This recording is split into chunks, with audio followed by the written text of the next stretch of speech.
Okay, hi everybody. In my last video about lighting and things I wish I knew in the Unreal Engine, I said I would show you how I made my own cube map to use in the cube map slot of your Skylight to add some variation to the surfaces, to kind of fake light bouncing a little bit. It's a really neat way of doing it. Now, usually a cube map is going to be made by panoramic images that are combined so that they can wrap around a sphere nicely. But what we're going to do is we're going to kind of skip all that, and we're going to just make something that wraps around a sphere nicely in Photoshop so that it can kind of fake the lighting variations. It's an easy way to make your own cube maps. Now, a cube map, funnily enough, is a map when you convert it in Unreal that wraps really nicely around a sphere. So let's look at the sphere mesh quick. Now see, if we go to UV channel 1, you can see if you tried to wrap this around that sphere, things would get really distorted when you get towards the poles, the top and the bottom. So our goal is to make it so it wraps as seamlessly as possible around the poles and then around the ends. Okay, so with that explained, let's go to Photoshop. All right, here in Photoshop, let's start a new document. We'll go 2048, 1024, RGB color, 8-bit. Create. All right, there we have our canvas. Now, let's lay down a nice gradient to give us some kind of color variation. And you can do that by going to the tool over here. It's usually the paint bucket's on, but you can change it if you hold down to the gradient tool. And then go up to your gradient here up on top, the little arrow down, and you can select one of these gradients. We're going to use the red ones on the corner because that's nice because these will tile nicely together. So let's select this one with the red, blue, green, and yellow. Boom. Done.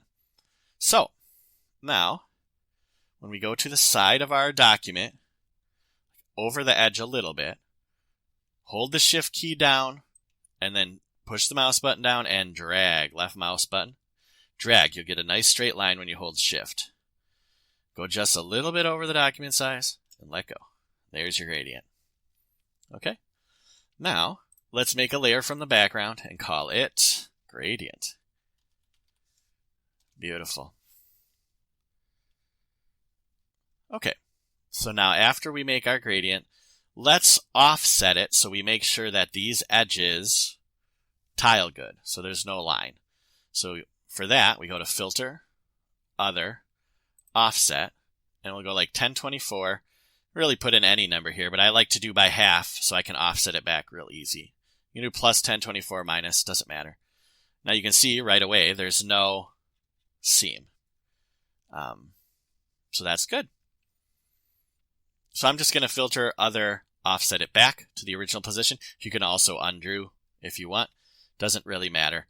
If you did have a seam there, you would use the healing brush tool or maybe the clone stamp tool. There's a lot of good tutorials online for making things tile. It's a little tricky with gradients, so that's why we wanted to set it up so we wouldn't have to mess with it all that much. But good tools to use would be the spot healing tool, the healing brush tool, patch tool, clone stamp tool is amazing. Those are all great for any other kind of texturing jobs you're going to do. Okay, so let's duplicate this gradient here, and we are going to call it Liquify 1. So, and you can probably guess what we're going to do to it. So, we're going to go up to Filter, and we go to the Liquify filter, and that'll open up a new panel here, and you can see we've got brush tool options. Basically, the only thing I changed was the size. So just go with normal, and we'll just change the size a little bit, and then what we're going to do is we're going to just kind of pull around the different colors and kind of move things around. All right? Until you get something that's kind of like looks kind of pleasing to you. It's not incredibly important how nice it is. You don't want to try to pull away from the sides because it gets kind of complicated when you try to fix that. So if you find that you pull away, like if you did that, if you pull away from the bottom there, push back, get it back. All right, so we'll hit OK. Boom. There's our Liquify. Beautiful, right? And now you can obviously try a million different things and try to get this to work in a million different ways, but this is the way we're going to do it now. So let's duplicate this. Let's call it Liquify 2. Now I kind of keep the backups here just in case maybe I want to go back a step and try something different on a different step. Now you can use your history and undos, but I usually just have the layers where I want them. So filter, other, offset, and that'll put our red right in the middle again. And now we'll go back to Liquify and pull this around so that where that seam was, now there's there's no seam there anymore. So that looks good enough for me right now. So we're making kind of a fancy, snazzy thing. Now, usually I'd probably change the brush size and make these point a little bit better, but that's good enough for us for now. So filter, other, offset, and we can get it back to position 1. Beautiful colors, right? All right, let's duplicate that layer, and we'll call this polar. And this is where the magic happens. This is how we're going to take this top part and make it so that it can wrap nicely around a sphere. Okay? So we'll go up here, filter, distort, polar coordinates. And we want to go rectangle to polar. Boom. And you'll see how it kind of sloughs everything together here and smushes everything together. Now what we want to kind of fix is this area right here. Now, one way I've found that works pretty good, well, first you kind of want to look at it and you go, okay, well, what colors are kind of mixing in there? And I'm going to take a circle, so we'll use our circular marquee here. And if you hold shift down, it'll make a perfect circle, and then you can kind of move it around to wherever you want. And I'm going to copy something like this. Control C, V. And we'll pull that right into the middle. So if you have your guides on, it should try to tell you when you're close to the middle. Mine's not doing the best job right now. Sometimes it doesn't. But that seems pretty good. I'm going to just drop down the opacity just to check. No, that wasn't good. So let's get it closer. There we go. Bump up the opacity again. Okay, we'll call this cap, this little circle. And then make a duplication of it, because maybe we can use it on the bottom too. Or maybe we won't be able to use it at all, because this part is the part that's a little tricky. So go to Edit, Transform, Rotate. Edit, Transform, Rotate. Let's try that again. I don't know what happened there. And we'll rotate it until it looks like we're getting a pretty decent... something we can work with. Let's do, I kind of liked this here. That looks okay. So we'll rotate it to that, and then I'm going to select the eraser tool, and we'll just do something with a very soft hardness, pretty decently sized. So I'm at 89 with 0 hardness, and then we'll erase, and the goal is to try to make this all blend together.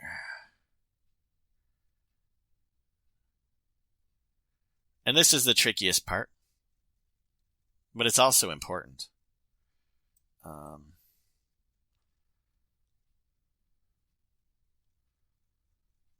As you go, you can kind of back up and look at it, and I like that. That looks okay. So we'll take that polar and the cap copy, duplicate those layers, and then Control E merges those 2 layers. Okay, so that cap is now merged to that polar.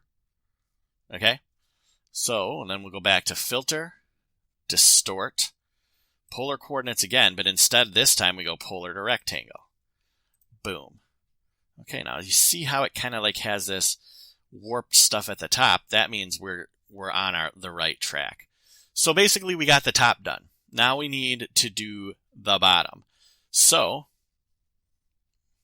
let's turn this around, edit, transform, rotate 180 so that the bottom's on the top now. Okay. Filter, distort again, polar coordinates, and then rectangle is polar again, and it'll do the same. We'll call this polar 2. Okay. And what I'm going to try to do first, before we do anything else, is I'm going to duplicate that cap that I made down here, and we're going to try to use it again up top. So we'll put that over the top of the polar, and I'm already kind of liking the way that looks. So let's start erasing and see if we can get it all to nicely blend together just magically in some sort of way, you know. So far, we're looking okay. Yeah, I like that a lot. So you see how we kind of blended that as we erased. There we go. Now we don't have all of that warping right at the tip there. So we'll take the cap copy and polar 2, duplicate those layers. I like to have all the other ones in backup, just in case I need to go back. Control E, merges, and then we'll go back up to Filter, Distort, Polar Coordinates, and back to Polar to Rectangle, okay? Boom. Now you can see that the top and the bottom are nicely kind of polarized, and we're going to test that.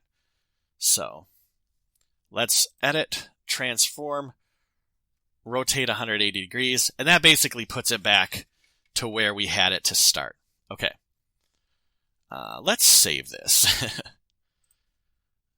And we'll call it, I'm just going to call it Cubemap 2 for now, just so that we can come back to it later. So now, one thing you might want to do at this point is test it. So I'm just going to make a quick test texture. We'll make it a BMP, and we'll call it T Cubemap map test. I always capitalize the word test so I can see it later and delete. Test 2, we'll just call it that quick, okay? Save it as 24-bit, that's fine. Okay, hi, we're back in Unreal. Sorry about the pause there. We are going to import that temporary test texture in here and just make sure that it wraps around that sphere okay. So import T Cubemap test 2, import that in.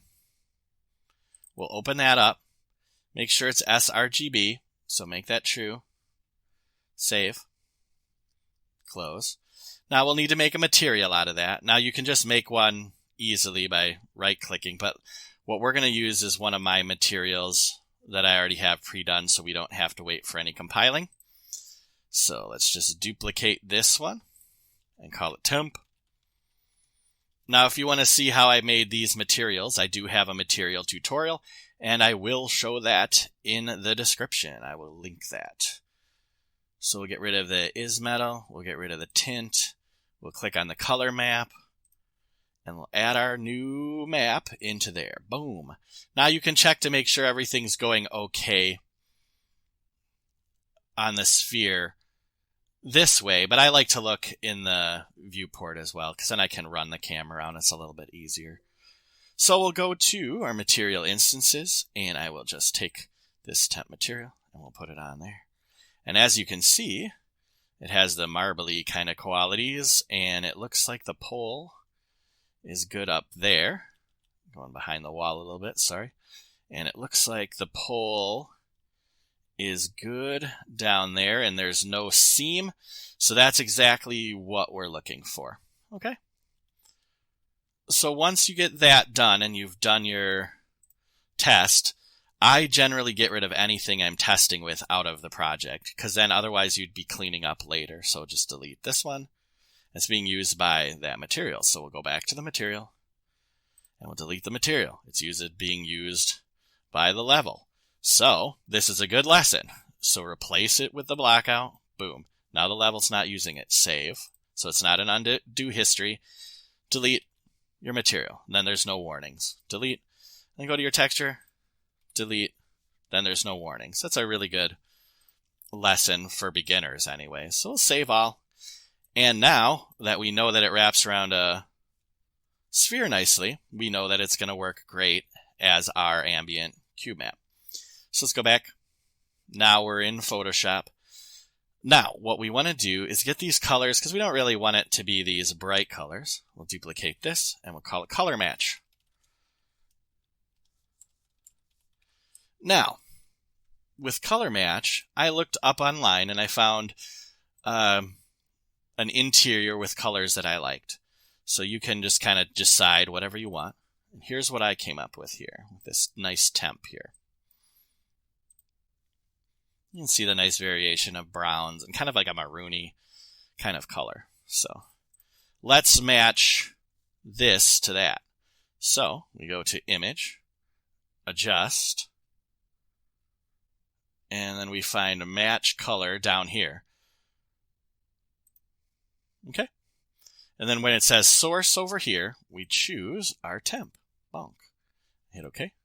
You can play with the settings, but honestly, if you're getting bad results, I would try different photos. Sometimes different photos will work better. It depends on what kind of variation there is in the photo as far as hues, lightness, darkness, those types of things. But I like this, so this looks pretty good to me. Now, let's turn this into, let's save quick. Let's turn this into a 32-bit per channel image. That way it can hold more color information, and then when I shrink the levels down or make adjustments, it'll still not have that color banding with all these nice gradients. The reason we do it this far into the project is because you don't get all of the nice filters when you're working with the higher bits per channel. So let's now change it to 32, and it's going to say merge layers before changing. It can affect the appearance. That's fine. Let's just merge. Okay, so now we're all down into one layer. So now I'm going to save it as something different. You see we saved our first one as Cubemap 2 PSD. I'm going to save this as, again, I do not like the way I've named this, but so I suggest coming up with a better naming convention. But I'm going to call it Cubemap 2 32 so that I know that it had the 32 bits. Save that. And now let's add a few things to kind of soften it up. Let's add adjustment layer. Let's do a levels. Okay. Now with the levels, we can just pull our handles closer together, which will change the range of the levels until we like, something closer to gray kind of across the board. So there you go. You still have the differences in hues and lightness, but it kind of is making everything more uniform. And let's make one more new adjustment layer, and let's make this one hue saturation. And let's just desaturate just a tiny bit, like maybe -15. So that's beautiful. Let's save that. And we'll save it after it's done saving that way. We'll save it as an HDR, which will keep all of those bits per channel. So here's the one that I had made that I said I was going to show you how to do. And we'll just name this one similar. We're going to go T-Cubemap. We're going to name it 2. I don't like the naming convention. Like what I would suggest is naming it something so you can recognize what it is by the name. Okay? So like if you could make it browns, if you want to make it on the hue or brightness or whatever, something to help you. So let's save that. And we'll come back into here. And let's import in Unreal our Cubemap. Here it is, Cubemap 2. And you'll see that these are going to be relatively similar. I'm hoping. because at the end of the day, I promised that I would show you something similar. Yeah, so these, you can see the colors are very, very similar between the two. We can maybe pump the size up of the view a little bit so you can see between the two here. They look pretty similar. This one has a little bit more banding, which is nice. I mean, I would suggest just testing out a lot of different ways to get like kind of the results that you want. And now let's apply it to our light. See, we have our old one there, but we'll just put our new one in, and it won't make much of a difference because it's pretty similar, but there's still that nice variation in there. So there you go. That's pretty much the tutorial, but I'm going to kind of show you a little bit more. Let me show you exactly what's going on here. So let's go back into Photoshop. And instead of making it more gray, I'll show you when it has the sharper variation. Save as. And we'll do another HDR. We'll do it to the same thing. Okay. Now re-import here.